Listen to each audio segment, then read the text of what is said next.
The shattering point. A husband's reckoning. I never intended to walk away from my marriage after 12 years, but when she pushed me, publicly issuing an ultimatum before our closest friends, something inside me irrevocably fractured. They say the quiet ones are the most dangerous when they finally break.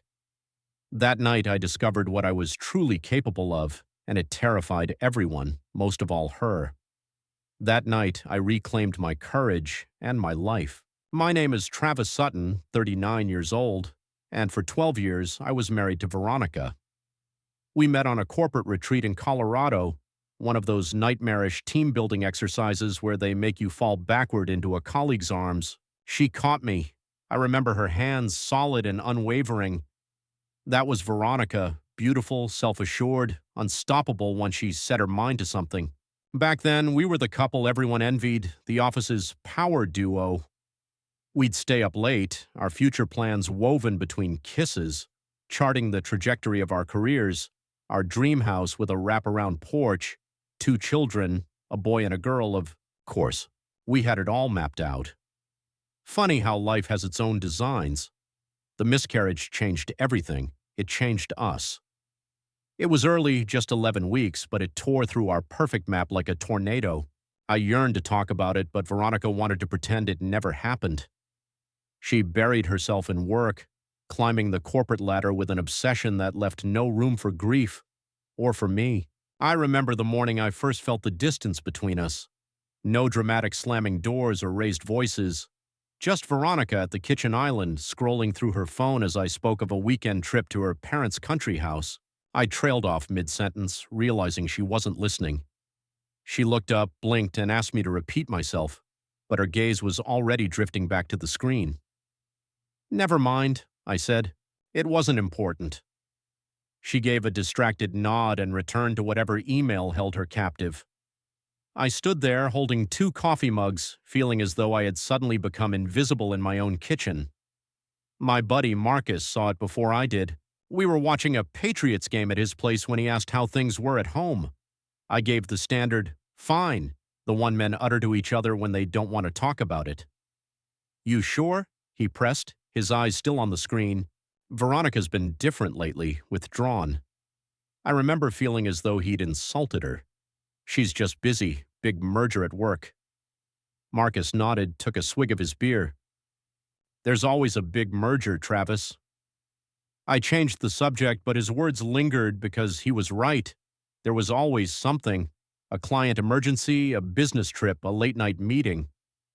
And I was always understanding, always supportive, always waiting at home with dinner warming in the oven. Always reliable Travis who never complained, never pushed back. Until the night I did. The Christmas party and a new threat. It was at the office Christmas party that I first truly saw it. That look in Veronica's eyes when she spoke to Richard Baxter, the new VP of marketing. Not exactly attraction, more like fascination. He was everything I wasn't. Loud, confident, with stories of skydiving in New Zealand and sailing around Greek islands. I stood in the corner nursing a whiskey sour, watching my wife laugh at his jokes as if they were the funniest things she'd ever heard. She's just networking, I told myself. That's what Veronica did. She built connections, she climbed the ladder. I admired that about her. But when her hand lingered on his arm for a second too long, something cold settled in my gut. Later that night, as I drove us home through the falling snow, I casually asked about Richard. "He's brilliant," she said, her eyes still glued to her phone. "Did you know he doubled their conversions in just 3 months?" "Fascinating," I mumbled. She looked up. "What's that supposed to mean?" "Nothing." I kept my gaze on the road. "Just noticed you two went missing for a while." Veronica sighed. That particular sigh that meant I was being ridiculous. "It's called being professional, Travis. Some of us actually care about getting ahead in the world." The barb landed exactly where she aimed it. I'd turned down a promotion the previous year that would have meant relocating to Boston. Veronica had been furious. "We agreed to prioritize our careers," she'd said. But I liked our life in Hartford. I liked my team, our house, the friends we'd made. And deep down, I still held on to the foolish hope that we might, just might, try for another baby. That hope felt profoundly stupid now. At home, I watched Veronica kick off her heels and head straight upstairs, not looking back. No nightcap by the fire as we used to, no reliving the party, laughing at our colleagues' drunken antics. Just the sound of the shower, then the bedroom door closing. I slept on the couch that night, telling myself I didn't want to wake her. The truth was I couldn't bear to lie beside her, feeling the miles between us, even when our shoulders touched. Bitter truth and a flicker of hope. My brother Kevin called the next morning as I was making coffee. "How's my little brother doing?" His voice boomed from the speaker, full of that Texas confidence he'd adopted after moving to Austin. "Fine," I answered automatically. "Busy with work." "Bullshit," Kevin said. "Mom told me.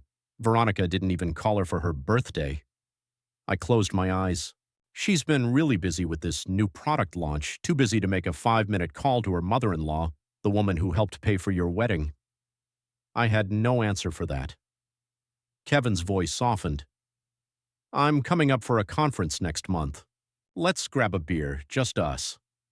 "Sure," I said, though we both knew Veronica would likely schedule something last minute that I couldn't miss. After we hung up, I stood at the kitchen window watching a cardinal hop across our snow-dusted deck. Veronica and I had spent an entire Saturday building that deck our first summer in the house. I'd hammered my thumb and she'd kissed it better, then relentlessly teased me for the rest of the day. We'd grilled steaks to celebrate when it was finished, drinking cheap beer and planning all the summer parties we'd host. We hadn't hosted a party in 2 years. I pulled out my phone and stared at the calendar. Valentine's Day was approaching. Maybe I could plan something special, something that would remind us both of who we once were. I started searching for romantic getaways, hoping it wasn't too late. Valentine's Day passed without fanfare. The reservation I'd made at Giovanni's, the Italian restaurant where we'd celebrated our first anniversary, went unused when Veronica texted that she'd have to work late again. I ate both chocolate-covered strawberries from the gift box, then tossed the roses into the trash. Looking back, that was the moment I should have spoken up. Instead, I swallowed my disappointment, as always, and went to bed early. The breaking point. The next morning, I met Marcus at the gym. He glanced at me, bench-pressing more weight than usual, and raised an eyebrow. "Rough night." "Something like that," I grunted, pushing out another rep. After the workout, over protein shakes, I finally opened up. I told him about the growing distance, about Richard, the perfect VP, about the missed Valentine's Day reservation. "Dude, get a grip," Marcus said bluntly. "You think she respects a doormat? Show her what she's about to lose." His words stung, but they resonated. Had I become a doormat?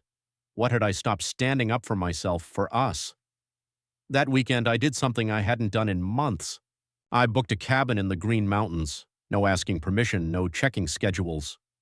I simply packed the car and was drinking coffee at the kitchen island when Veronica came downstairs, dressed for her Saturday spin class. "What's that?" she asked. "My overnight bag, going up to the mountains for the weekend. Leaving in 20 minutes if you want to join." Her mouth opened, then closed. "I can't just drop everything. I have plans with Sharon for brunch and that report." "All right," I cut her off. "See you Sunday night." The surprise on her face was almost worth the knot in my stomach. I finished my coffee, grabbed my bag, and walked out without looking back. The mountains were exactly what I needed. I hiked until my legs burned, stood on a ridge overlooking 3 states, and breathed air that didn't smell of Veronica's absence. That night, in the quiet cabin, I built a fire and faced some hard truths. My marriage was crumbling, and I'd been too afraid to do anything about it. My phone vibrated. Veronica. I let it go to voicemail, then listened to her message. "Where exactly are you? Sharon's husband just told me the Green Mountain Resort is closed for renovations. Are you with someone? Call me back immediately." I didn't. For the first time in years, I put myself first, and it felt like an awakening. The ultimatum and public unraveling. The house was dark when I arrived home Sunday night. I flipped on the kitchen light to find Veronica sitting at the island, still in her work clothes, her face a carefully controlled mask. "Where the hell have you been?" Her voice was ice. "Where I said I'd be. Beaver Creek Cabin, east side of the mountain." I called the resort. They said I wasn't staying at the resort. I cut her off. I wanted solitude. She studied me as if I were a stranger. Perhaps I was. The Travis who left on Friday was not the same man who returned. So this is your rebellion? Disappearing without telling me where you were staying? I calmly placed my keys down. When was the last time you told me where you really were, Veronica? All those late nights and weekend emergencies, do you think I don't know? Her eyes widened for a moment before narrowing. What exactly are you accusing me of? I'm not accusing, I'm asking why we're still pretending everything's fine when we've been living separate lives for months. She stood, crossing her arms. You're being ridiculous. I was working. Some of us have ambition. No, some of us have priorities, and I'm no longer yours. The front door opened, voices in the hall. I'd forgotten about game night with the Hendersons and the Wilsons. Veronica had insisted we host, even though we hadn't played in months. We'll finish this later, she hissed. No, I said firmly. We'll finish this now. Sharon Henderson's voice drifted from the entryway. Hello? Anyone home? Veronica's face flushed with anger. Don't you dare make a scene. But something in me snapped. All those months of silence, of accepting less than I deserved. I was ready. The couples walked in, carrying wine and appetizers, their smiles faltering as they sensed the tension. Veronica put on her public face, the one that had earned her Salesperson of the Year 3 times running. Travis just got back from a little solo trip. Who wants wine? But I was done with the charade. Actually, I said, I think you all should go home. Veronica and I need to talk. She froze, wine bottle still in hand. Travis, stop. You're embarrassing yourself. No, I'm finally being honest. I turned to our friends. I'm sorry, but we're not up for company tonight. That's when she cracked. She slammed the bottle onto the counter, red wine splashing across the white countertop. You don't get to decide that, she snarled. You don't get to just walk back in here after disappearing all weekend and start giving orders. She had gone too far, giving me a choice right there in front of everyone. Either fall back in line or get out. Stay or go. I didn't utter another word. I simply grabbed my keys and walked out. The silence behind me was absolute. The path to healing. I drove all night, no specific destination, just the need to put distance between myself and that house. The radio played some country song about broken hearts and empty promises. I turned it off, preferring the quiet. Eventually, I found myself at the Blackbird, a dive bar where Marcus and I sometimes watched games. On a Sunday night, the place was mostly empty, just a few regulars nursing beers in the dim corners. Whiskey neat, I told the bartender, a heavily tattooed woman who wasted no time on small talk. 2 drinks in, my phone started buzzing. Veronica, then Sharon, then Mark Wilson. I turned it off and stuffed it into my jacket pocket. Woman trouble? The bartender set another whiskey before me. How'd you guess? You got that look, she wiped down the counter. Like you're trying to decide whether to fight or surrender. I laughed humorlessly, thinking, I'm done fighting for someone who stopped fighting for us long ago. She nodded as if that made perfect sense and moved off to serve another customer. I appreciated her lack of platitudes. No, it'll get better, or have you tried counseling? Just an understanding that sometimes things break, and no amount of superglue can put them back exactly as they were. My phone stayed off, but the wedding ring felt heavier by the minute. I spun it on my finger, remembering the day Veronica had placed it there. How certain we both had been, how naive. I spent the night at Marcus's. He asked no questions, just tossed me a spare blanket and said, Guest room's yours for as long as you need it. The next morning, I called work and took a sick day, the first I'd taken in 3 years. Then I drove to Kevin's country house, about an hour out of the city. He'd given me the keys years ago, telling me to use it whenever I needed an escape. I'd never used it until now. The cabin smelled of pine and quiet. I opened all the windows, letting the late winter air dissipate the stale feeling. Then I sat on the deck overlooking the frozen lake and made a list. Not pros and cons of my marriage, that was past, but practical steps for what came next. I needed my own place. We probably needed to talk to an attorney. We needed to figure out how to untangle 12 years of shared life. The thought should have terrified me. Instead, I felt lighter than I had in months. Whatever came next, it would be difficult, but at least it would be honest. My phone vibrated when I finally turned it on. A text from Veronica. "We need to talk. Where are you?" No apology, no acknowledgement of what had happened. Just a demand. I typed a response, considered it, then deleted it. Some conversation shouldn't happen over text. Instead, I called the only person I knew would give me direct advice. "Mom, yeah, it's me. Got a minute to talk?" My mother listened without interruption as I recounted everything: the growing distance, the missed Valentine's Day dinner, the mountain weekend, the final confrontation in front of our friends. "I always thought Veronica was too perfect," she finally said, like she was playing a role. "Mom, let me finish. You deserve someone who loves the real you, Travis, not the version of you that fits into their perfect life plan." I stared out at the lake where a lone ice fisherman sat on a folding chair by his hole, patient, still, qualities I'd always prided myself on until they became an excuse for inaction. "I think this is the end, Mom. It has been for a long time." "Then be kind, but be clear. Don't draw it out." Her voice softened. "Your father and I raised you to be a good man. That doesn't mean being a martyr." After we hung up, I texted Veronica, "I'll be home tomorrow night to talk, just us."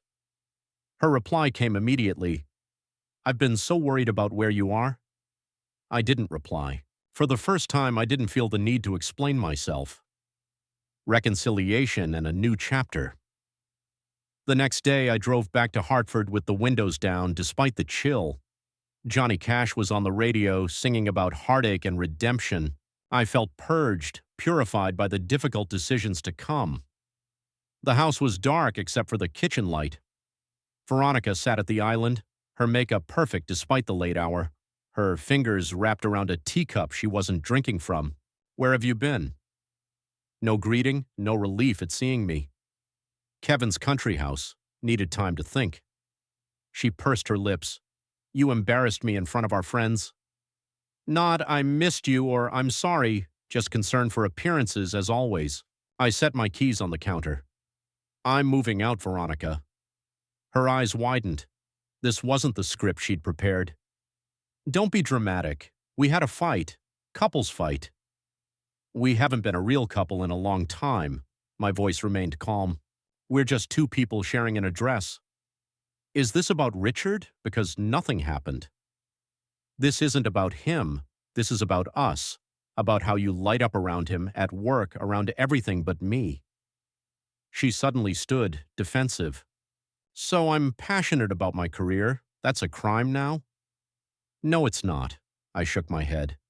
"But you stopped being passionate about our life together a long time ago, and so did I." She walked around the island, closing the distance between us. For a moment, I thought she might reach for me as she used to when things got tough. Instead, she crossed her arms. "What do you want from me, Travis? To quit my job? To be some 1950s housewife? I want you to be honest about what you really want because I don't think it's me anymore." Her silence told me everything I needed to know. A fresh start. 2 weeks after leaving, I found a one-bedroom apartment downtown with floor-to-ceiling windows and a view of the river. It was nothing like the suburban house Veronica and I had shared. No manicured lawn, no granite countertops, no his and hers closets. It was mine, solely mine, and it felt right. Kevin helped me move the few things I took.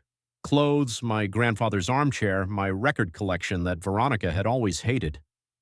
"Too much clutter," she'd said, trying to persuade me to switch to streaming music. But I loved the ritual. Choosing an album, dropping the needle, hearing the first crackle before the music began. "You look good," Kevin said, cracking open a beer after we'd arranged the furniture. "Better than I expected." "I'm getting there." I took a long swig. "Filing for divorce tomorrow." He raised an eyebrow. "That's fast. No chance of working things out." We had one last talk that made everything clear. I didn't tell him about my final night at the house, how Veronica had finally dropped the mask when she realized I was serious. You can't just throw away 12 years, she'd screamed. What will people think? Not I love you or I'll change, just concern for appearances. It made everything clear for me. Sometimes the kindest thing is a clean break, I told Kevin. He nodded, understanding in his eyes. Proud of you, little brother. Takes courage to start over. Later that night, after Kevin left, I unpacked a box labeled Office and found a framed photo of Veronica and me from our honeymoon in Maui. Her smile then had seemed genuine, her eyes shining with possibility. I set it aside, not in anger, but in recognition that those two people no longer existed. My phone vibrated, Marcus asking if I wanted to join him and the guys for poker Friday night. I quickly replied yes. Then another message came. Veronica. The Martins invited us to their anniversary. What should I tell them? I stared at the phone. Even now, she was thinking about keeping up appearances. I typed back, tell them whatever you want. I won't be there. Then I put on an old Johnny Cash record, poured myself some bourbon, and stood by the window, watching the river flow by, constant and unwavering, despite everything it carried away. Renewal and freedom. The next morning, I met with the divorce attorney a colleague had recommended. Patricia Winters had kind eyes and a no-nonsense approach that I immediately appreciated. Connecticut is a no-fault state, she explained. Given you have no children and relatively straightforward assets, this shouldn't be difficult. I don't want it to be difficult, I said. I just want to be fair. She nodded approvingly. You'd be surprised how rare that attitude is. She slid a folder across the table. Fill these out and we'll file next week. As I walked out of her office, my phone rang. Mom, how are you holding up? She asked, no preamble. One step at a time, I answered honestly, but moving forward. That's my boy. Spring arrived almost overnight, turning the Riverwalk path outside my apartment into a parade of runners and dog walkers. I joined them one Saturday morning, running until my lungs burned and sweat soaked my shirt. The physical pain was strangely comforting, immediate, honest, temporary. 6 weeks had passed since I'd moved out. The divorce proceeded quietly. Veronica was surprisingly agreeable when she realized I wasn't using the process to punish her. We split our assets through our attorneys, agreed to sell the house, and kept the drama to a minimum. I was toweling off after my run when my phone rang. Veronica. I almost let it go to voicemail, then thought better of it. Hi, Travis. Her voice sounded strange, strained. I need to talk to you in person. My stomach tightened. What's wrong? Nothing's wrong, there are things I need to say that aren't for the phone. I hesitated, weighing my options. All right, when can you meet? At Giovanni's at 7. Giovanni's, where we'd had our first date, where I'd made the Valentine's Day reservation she'd missed. The irony was not lost on me. Okay, I kept my voice neutral. See you then. I arrived precisely on time to find her already seated, wearing a blue dress I'd never seen before. Her hands fidgeted with the stem of her water glass. Thanks for coming, she said as I sat down. I nodded but said nothing, waiting. I'm seeing someone from work, she blurted out. It's new, but I thought you should hear it from me before rumors started. Richard? I asked, already knowing the answer. She looked surprised. Yes, how did you… I'm not blind, Veronica. I kept my voice even. Is that what you needed to tell me in person because you could have just… No, she cut in. That's not it. I wanted to say I'm sorry. Of all the things I expected, an apology wasn't one of them. I handled everything badly, she continued. I checked out of our marriage long before I admitted it to myself. I should have been honest with you. Yes, you should have. I felt no satisfaction from her confession, just a dull ache where anger used to be. You deserve better, she said softly. We both did. I took a sip of water, but that's in the past. She studied my face, truly seeing me for the first time in months, it seemed. You look good, Travis. Different. I feel different. I met her gaze steadily. Turns out walking away from what doesn't work can be the strongest choice. Her eyes widened slightly at that. and I knew she had expected reproach, perhaps even a plea to reconsider. Instead, she faced a man who had already moved on. The rest of the dinner was surprisingly civil. We talked about the house sale, mutual friends, even reminisced about our early days without bitterness. When the check came, I insisted on paying, a final gesture of closure, not obligation. Outside the restaurant, she hesitated, then extended her hand. "Take care, Travis." I shook it firmly. "You too, Veronica." Getting into my car, I felt lighter than I had in years, as if I'd finally shed a heavy burden I'd carried for too long. The future stretched before me, unwritten and full of possibility. Autumn hues and new beginnings. Autumn painted the Riverwalk path outside my apartment in shades of amber and gold. In the past few months, I'd settled into a rhythm. Morning runs, weekend poker with Marcus and the guys, dinners with Mom and Kevin when he was in town. Life was simpler, but it was mine. The divorce had been finalized in August. Veronica got the house, but she sold it anyway, moving into a swanky downtown apartment closer to her office. We'd run into each other once at a coffee shop, an awkward but polite 5-minute conversation that felt more like catching up with an old classmate than the person I'd shared a bed with for 12 years. Today felt different. I'd woken up restless, unsettled. The envelope on the kitchen counter might have had something to do with it, an invitation to my company's annual gala, the first I'd attend as a single man. I pulled on my running shoes and hit the Riverwalk harder than usual, running until my lungs burned and sweat soaked my shirt. 3 miles in, I spotted a familiar figure ahead, Sharon Henderson jogging with her golden retriever. "Travis," she called out as I approached. "Haven't seen you in a while." I slowed my pace to match hers. "Been busy. How are you and Mark?" "Good, good," she hesitated. "Listen, I've been meaning to call. The Wilsons are having a dinner party next weekend, low-key, just a few couples. They asked me to see if you'd come." I raised an eyebrow. "Just me or me with a date?" Sharon blushed slightly. "Well, they did mention my sister's in town, Kate. You met her at our anniversary party last year. She's divorced too, just moved back from Chicago." I remembered Kate, smart, funny, with a laugh that filled a room. Under different circumstances, I might have paid more attention. "I'm not sure I'm ready for a blind date," I said cautiously. "Not a blind date, just dinner with friends." Sharon's expression softened. "We miss you, Travis. Not everything has to change just because my marriage imploded in front of you all," I finished, but without bitterness. She winced.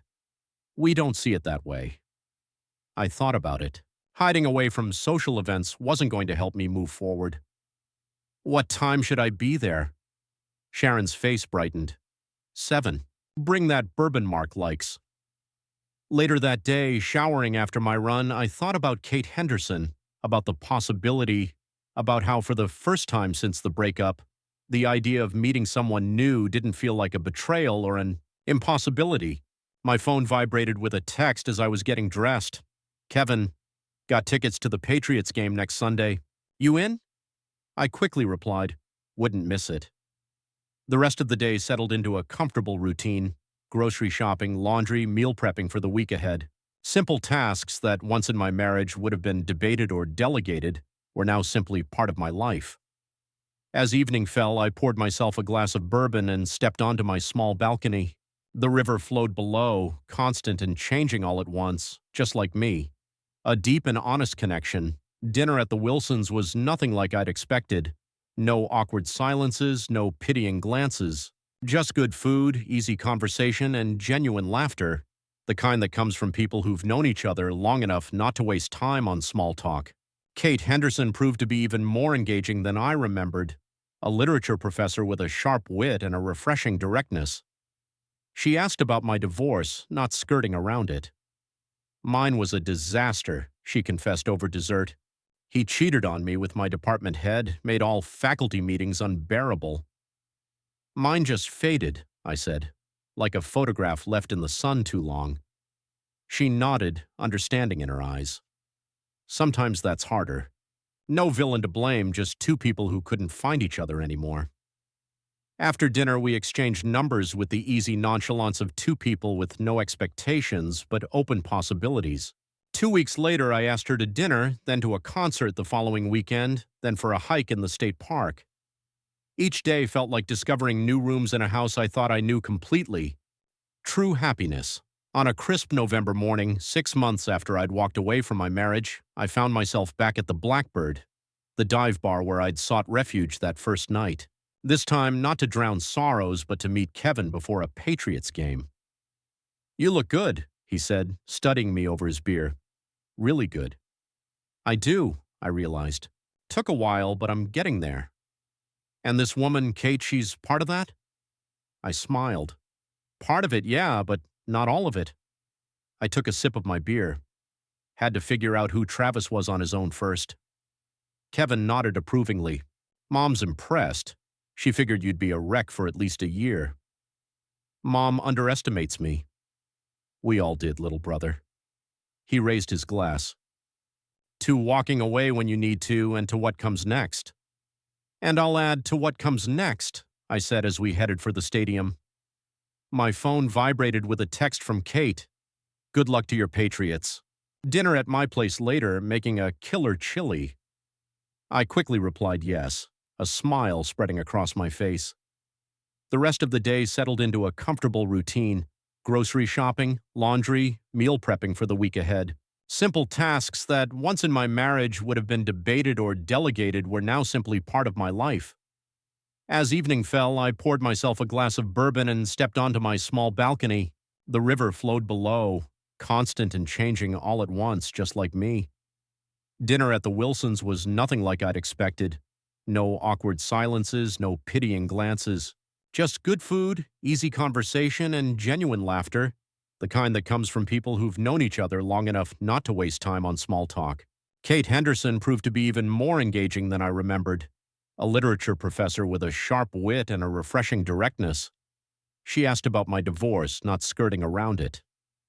"Mine was a disaster," she confessed over dessert. "He cheated on me with my department head, made all faculty meetings unbearable." "Mine just faded," I said, like a photograph left in the sun too long. She nodded, understanding in her eyes. "Sometimes that's harder. No villain to blame, just two people who couldn't find each other anymore." After dinner, we exchanged numbers with the easy nonchalance of two people with no expectations but open possibilities. 2 weeks later, I asked her to dinner, then to a concert the following weekend, then for a hike in the state park. Each day felt like discovering new rooms in a house I thought I knew completely. On a crisp November morning, 6 months after I'd walked away from my marriage, I found myself back at the Blackbird, the dive bar where I'd sought refuge that first night. This time, not to drown sorrows, but to meet Kevin before a Patriots game. "You look good," he said, studying me over his beer. "Really good." "I do," I realized. "Took a while, but I'm getting there." "And this woman, Kate, she's part of that?" I smiled. "Part of it, yeah, but not all of it." I took a sip of my beer. Had to figure out who Travis was on his own first. Kevin nodded approvingly. "Mom's impressed. She figured you'd be a wreck for at least a year." "Mom underestimates me," Kevin chuckled, raising his glass. "We all did, little brother. To walking away when you need to, and to what comes next." "And I'll add, to what comes next," I echoed as we headed towards the stadium. My phone vibrated with a message from Kate. "Good luck to your Patriots. Dinner at my place later, I'm making a killer chili." I quickly typed yes, a smile spreading across my face. The rest of the day unfolded with a comforting rhythm. Grocery shopping, laundry, meal prepping for the week ahead. Simple tasks that, once in my marriage, would have been debated or delegated were now simply a part of my life. As evening fell, I poured myself a glass of bourbon and stepped onto my small balcony. The river flowed below, constant and changing all at once, just like me. A connection, forged in honesty. Dinner at the Wilsons was refreshingly unexpected. No awkward silences, no pitying glances. Just delicious food, easy conversation, and genuine laughter. The kind that flows effortlessly between people who've known each other long enough to skip the small talk. Kate Henderson was even more captivating than I remembered. A literature professor with a sharp wit and a disarming directness. She asked about my divorce, not shying away from the topic. Mine was a disaster, she confessed over dessert.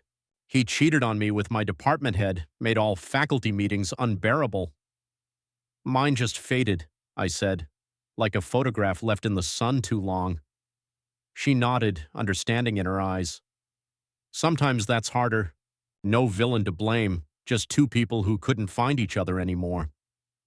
After dinner, we exchanged numbers with the comfortable ease of two people with no expectations, but with open possibilities.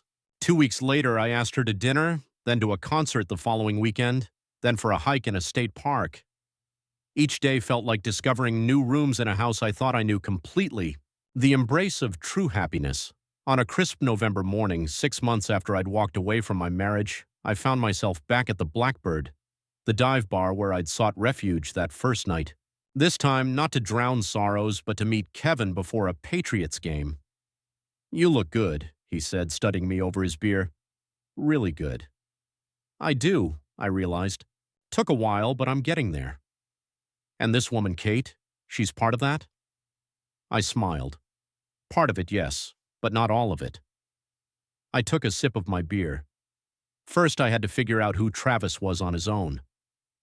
Kevin nodded approvingly. "Mom's impressed. She figured you'd be a wreck for at least a year." "Mom underestimates me." "We all did, little brother." He raised his glass. "To walking away when you need to and to what comes next." "And I'll add to what comes next," I said as we headed for the stadium. My phone vibrated with a message from Kate. "Good luck to your Patriots. Dinner at my place later, I'm making a killer chili." I quickly typed, "Yes," a smile spreading across my face. Later that night, nestled comfortably on Kate's couch, the remnants of dinner cleared away, I told her about the night I left, Veronica's ultimatum, the silence that followed, and the sheer force it took to step into the unknown. "That took courage," Kate said, her fingers entwining with mine. "Not just to leave, but to build something new after it." "Turns out I'm stronger than I knew," I said. "I'm glad you figured that out," she replied, leaning in for a kiss that felt like a beginning. Outside, the first winter snow began to fall, blanketing the old year's remnants with the promise of something new. I had walked away from a life that no longer fit, and in doing so found the person I was always meant to be, whole, complete, and finally truly happy.